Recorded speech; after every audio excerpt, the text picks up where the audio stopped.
नमस्कार। पेड़ पौधे, नदी नाले, समुद्र, पहाड़, हवा, वायु, अग्नि, पहाड़, ये सारी चीजें प्रकृति के द्वारा प्रदत्त हमें निशुल्क उपहार हैं। क्या कभी आपने इन्हें अर्थशास्त्र से जोड़कर देखा है? क्या कभी आपने सोचा है कि इसका कैसा सिद्धांत होता है, कौन सा सिद्धांत होता है और कैसे इसके प्रतिपादन के लिए नापों को मापा जाता है? तो आज आपको एक ऐसी ही महिला से हम मिलवाएंगे जो पर्यावरण अर्थशास्त्री है। शायद आपने ये नाम बहुत आसानी से सुना नहीं होगा, ये रेयर केस में आपको सुनाई पड़ता है और हमारे लिए आज बहुत ही गौरव का विषय है कि आज विश्व की पहली महिला जिसने पर्यावरण को अर्थशास्त्र से जोड़ा, न सिर्फ जोड़ा, अपने अध्ययन का विषय बनाया, बल्कि उसके ऊपर पूरी एक थ्योरी तैयार की है, जिस थ्योरी को देख के सुन के बहुत सारे लोगों का ये कहना है कि ये एक ऐसा काम हुआ है जिसने अर्थशास्त्र को नए मायने प्रदान किया है। तो आइए मिलते हैं हम एक ऐसे ही पर्यावरण अर्थशास्त्री से जिनका नाम है डॉक्टर कल्पना रंगारी। कल्पना जी, आपका स्वागत करते हैं। धन्यवाद। और पर्यावरण अर्थशास्त्री का क्या अर्थ होता है, ये जानना चाहेंगे। एक ऐसा अर्थशास्त्री जिसने पर्यावरण को अर्थशास्त्र की दिशा दी हो। अच्छा, इसका अर्थ होता है। अब आप ये सोचेंगे कि हमारे मन में ऐसा कब आया, क्यों आया जी। तो मैं जब भोपाल में नूतन सरोजिनी नायडू कन्या विद्यालय की छात्रा थी, जी जी, तभी मेरे दिमाग में हम जब कीमत सिद्धांत पढ़ते थे तो हमारी प्रोफेसर ये पढ़ाया करती थी कि प्रकृति दत्त निशुल्क उपहारों को छोड़कर कीमत सिद्धांत में हम सभी चीजों का कीमत लगा सकते हैं। तो मेरा ये कहना था कि जब हम करोड़ों का बिजनेस कर रहे हैं पानी का, अरबों की लकड़ियां काट रहे हैं और प्रकृति ने हमें जो जो चीज की दी है हम उसका विरोहन कर रहे हैं, व्यापार कर रहे हैं, तो इन सब चीजों को आपने अर्थशास्त्र में क्यों नहीं लिया? इसका कीमत सिद्धांत क्यों नहीं बनाया? तब हमारी एक एचओडी हुआ करती थी, श्रीमती स्नेहलता श्रीवास्तव। उन्होंने मुझे कहा, जब मेरे बार बार कहने पे कि ये चीज जो आप पढ़ा रही हैं इसमें ये चीज भी इंक्लूडिंग होनी चाहिए थी और हमको इस तरह से पढ़ाना चाहिए था, तो उन्होंने एक दिन मुझे क्लास में खड़ा करके कहा, बेटा तुम जो बोलती हो वो एकदम सही है, लेकिन हमारे हाथ पैर बंधे हैं। हम सिर्फ एक अर्थशास्त्री हैं और हम वो पढ़ाते हैं जो दूसरे लोग लिखते हैं। अच्छा। इसके लिए तुम्हें लिखना होगा, फिर मेरे जैसे हजारों लोग उसे पढ़ेंगे और फिर ये सिद्धांत स्टूडेंट्स को पढ़ाएंगे, लेकिन उसके लिए पहले टाइम लगेगा। इसलिए इसको तुम्हें चालू करना पड़ेगा। अगर तुम ये चाहती हो कि बच्चों को ये सब पढ़ाना चाहिए और हम लोग इसके लिए इनिशिएटिव लें, तो तुम्हें ही इसके लिए पहल करनी होगी। अच्छा। तो जब मैंने घर आके अपने पेरेंट्स को ये चीज बताई तो वो बड़े खुश हुए। उन्होंने कहा कि अगर तुम्हारी सोच लोगों से हटकर है और तुम ये सब करना चाहती हो तो हम तुम्हें जरूर इस दिशा में आगे बढ़ाएंगे। तो तुम जो सोचती हो उसको एक रजिस्टर या कॉपी में लिखो और उसको पब्लिश करो। जब आपकी टीचर ये बोलती है तो हम भी यही चाहते हैं। फिर उसके बाद मैंने रोज कॉलेज से आने के बाद जो जो चीजें मैं सोचती थी वो मैं अलग से लिखती थी। पढ़ाई लिखाई जारी थी, लेकिन जो मेरी सोच थी, जो जिस दिशा में मेरा दिमाग सोचता था, मैं उसको लिखती जाती थी। फिर मैंने सोचा कि अब मैं इसे पब्लिश कराऊं। फिर उसके बाद मुझे बड़ी उम्मीद थी कि मैं एनवायरनमेंट से जुड़ूं, इसीलिए मैंने फॉरेस्ट डिपार्टमेंट ज्वाइन किया बाद में। अच्छा। और मैंने पहले किताब पब्लिश करवाई। उसके बाद जो है मैंने नेचुरल रिसोर्स मैनेजमेंट का कोर्स किया। अच्छा। पहले मेरी बुक पब्लिश हुई, उसके बाद मैंने एनआरएम किया ताकि मैं और चीजों को गहराई से समझ सकूं कि लोग क्या चाहते हैं, दुनिया को हमें और क्या चीज सिखानी है, क्या करना है, हमें कैसे सुधारना है।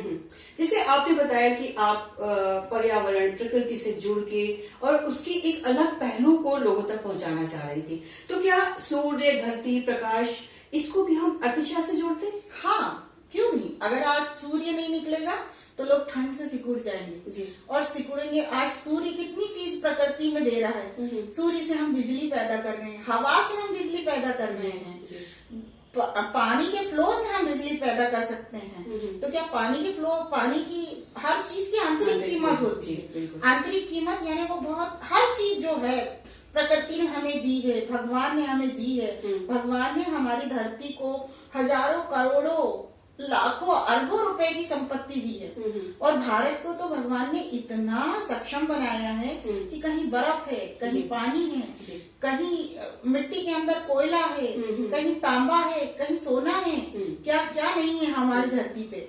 लेकिन फिर भी हम लोग पुअर अपने आप को समझते हैं। हमको खुश होना चाहिए कि इंसान को 2 आंखें, 2 कान, शरीर दिया है, तो हम भगवान का शुक्रिया अदा करते हैं। लेकिन जब हमें इतना बढ़िया देश दिया है, इतना समृद्ध देश दिया है, हम उसके लिए कभी नहीं सोचते कि हे ईश्वर, हमें इतने अच्छे देश पर, इतनी अच्छी पृथ्वी पर जन्म दिया कि हम इसकी हम कीमत करने लगे। ये चीज मैंने आज से बहुत सालों पहले सोच ली थी जब मैं स्टूडेंट लाइफ में थी, लेकिन उसको मैं लोगों को समझा नहीं सकती थी, क्योंकि मैं एक लड़की हूँ और 10 लोगों में जाके बात करूँ तो हर चीज में मेरी भी कुछ मर्यादाएं हैं। परिवार से जुड़े हैं लोग, हम कहाँ कहाँ जाके अपनी चीजों को बताएं। इसलिए मेरे पेरेंट्स ने भी मुझे कहा कि आप लिखो। उन्होंने मुझे हमेशा प्रेरित किया लिख के अपनी बात लोगों तक पहुंचाइए कि आप क्या सोच रहे हैं और क्या आपके दिमाग में अलग इसका एक एस्पेक्ट लेके आप चल रहे थे। तो जैसे हम बोलते हैं कि सूर्य से, धरती से, पानी से, सब चीजों से हमको कुछ ना कुछ मिल रहा है और वो उसका हम लोग कीमत भी अदा करते हैं। पानी की जैसे आपने बात करी तो हम देखते हैं कि पानी का व्यवसाय बहुत ज्यादा बढ़ा हुआ एक ये आज से नहीं है, ये लगभग 25 साल से भी ज्यादा हो गए हैं हम पानी को बिकते हुए देख रहे हैं। लेकिन फिर हम उसको प्रकृति दत्त निःशुल्क उपहार क्यों कह रहे हैं? नहीं कह रहे ना, क्यों? ये सब कह रहे थे अर्थशास्त्री, लेकिन अब ये अर्थशास्त्रियों को अपनी मान्यताओं को चेंज करना पड़ेगा। हाँ, और जब चेंज वही तभी आता है जब कोई इसके लिए इनिशिएटिव लेता है और लोगों को समझाता है। बिल्कुल। तो हम अपने दर्शकों को यही बताना चाहेंगे कि जो इनिशिएटिव लेने की बात कर रही है वो हमारे सामने आज बैठी हुई है और आपने पूरे वर्ल्ड में एक ऐसा काम कर दिया है जिसके लिए आपका नाम एक अमिट हो गया है, जिसको हम कह सकते हैं। तो ये कल्पना रंगारी, डॉक्टर कल्पना रंगारी हमारे साथ हैं, जो हमें ये बता रही है कि अर्थशास्त्र के क्या अलग मायने भी हो सकते हैं और जो प्रकृति ने हमें अनमोल चीजें दी हैं, धरोहर स्वरूप हमें दी हैं, उसका हम किस तरीके से व्यवसायिक लाभ उठा रहे हैं, क्या हम मानव को कितना संभलना चाहिए, कहाँ रुकना चाहिए, कहाँ थमना चाहिए, ये सारी चीजें आज हम अपनी कल्पना रंगारी जी से बात कर रहे हैं। तो कल्पना जी, जब बात होती है धातु की, हम हमेशा भारतीय खासतौर से सोने को बहुत महत्व देते हैं। हमेशा सोना उनके एक जहन में होता है कि सोने से हम लोग अपनी काया को संवार सकते हैं, अमीर बन सकते हैं और भी बहुत सारी चीजें होती है। कई लोग बचत के लिए भी करते हैं। तो सोना और अन्य धातु, यदि हम लोहे की बात करें तो इसमें कैसे हम अर्थशास्त्र को यहाँ पे सामंजस्य बता सकते हैं? ऐसा है अंजना जी, मैंने अपनी बुक में लिखा है कि लोहा महंगा है और सोना सस्ता है। अच्छा, ये एक विपरीत बात है। आपके लिए तो विपरीत है और हर सामान्य आदमी को मैं बोलूंगी तो वो बोलेगा कि कैसे पागल जैसी बात करती है। जी। लेकिन आप ये सोचिए कि अगर मैं आज कच्चा लोहा, हमारा देश वर्षों से कच्चा लोहा निर्यात कर रहा है और उसका हम रेट क्या ले रहे हैं? शुरू में हम 50 पैसे पर केजी बेचते थे, फिर ₹2 किलो बेचने लगे और आज शायद ज्यादा नहीं होगा तो 4-5 रुपए किलो बेच रहे होंगे। आज हम 21वीं सदी में खड़े हैं। हमें मालूम है कि हमारे रिसोर्सेज पर्याप्त नहीं है, ये कभी खत्म हो जाएंगे तो फिर हमें दूसरों से खरीदना पड़ेगा और हमारे रिसोर्सेज को हमें मैनेज करना है। Natural resource management. आज मैं ये पढ़ाई भी करके आई हूँ, लेकिन मैंने इसके पहले ही इस बारे में सोचना शुरू कर दिया था कि हमें अपने रिसोर्सेज को मैनेज करना बहुत जरूरी है। इसलिए जरूरी है कि अगर हम इन रिसोर्सेज को संभाल के नहीं रखेंगे, आज से 20 साल के बाद आप बिल्डिंग बनाने की कल्पना करेंगे तो आपको उसके कॉलम खड़ी करने के लिए लोहे की जरूरत है। अब बड़ी इंडस्ट्री अगर स्टेब्लिश करना चाहते हैं तो मशीनों के लिए हमें लोहे की जरूरत है। आप अगर पटरियां बिछाना चाहते हैं तो आपको लोहे की जरूरत है। आप अगर कहीं भी कोई विकास कार्य करना चाहेंगे या डेवलपमेंट करना चाहेंगे या कुछ स्टेब्लिश करना चाहेंगे तो आपको लोहे की जरूरत है। फिर आप ये कैसे सोच रहे हैं कि हम इस लोहे को बेचकर सोने का भंडार ले लें, तो क्या हमारा देश अमीर हो जाएगा? नहीं। हम अगर सोने के कितने भी ढेर लगा लें, लेकिन विकास की जब बात आएगी तो हमें लोहे की ही जरूरत पड़ेगी। इसलिए एक एक धातु, हर एक धातु जो हमें भगवान ने दी है, उसका मैनेजमेंट हमें ठीक से करना चाहिए। और अगर हम उस मैनेजमेंट में फेल हो जाते हैं तो हमारी ये पीढ़ी तो विकास कर लेगी, सोने के ढेर लग जाएंगे, हम संतुष्टि पालेंगे कि हमने बड़ा विकास किया, हमारे देश ने लोहा बेच के इतने किलो या इतने 1000 टन हमने सोना खरीद लिया। लेकिन अगर विकास के लिए जब आप वो सोना भी अगर बेच देंगे, फिर भी आपको उतना लोहा नहीं मिलेगा। जापान हमसे ज्यादा बुद्धिमान है, भगवान ने उनको, जापानीज को कोई भी मेटल नहीं दिया, लेकिन वो आज 3000, 50,000, 1 लाख, 10 लाख की घड़ियां बेच रहा है। क्यों बेच रहा है? और उस एक घड़ी बनाने में उसने कितने ग्राम लोहे का उपयोग किया? जो काम जापान कर सकता है, क्या भारत नहीं कर सकता? कर सकता है ना।